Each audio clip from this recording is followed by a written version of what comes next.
গোয়াল সিলেক্ট করতে হবে। এই দাঁড়া, গরু গোয়াল তো পাচ্ছি, আগে দেখি গরু আছে নাকি। ওকে,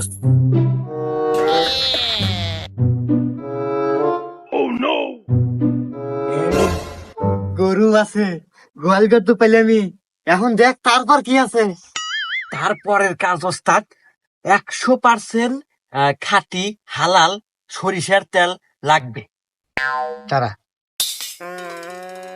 এই যে খাঁটি সরিষার তেল নিয়ে আসি। হ্যাঁ, তারপর তারপর তারপর হচ্ছে এটা পরিপূর্ণভাবে সারা শরীরে ভালোভাবে মালিশ করতে হবে।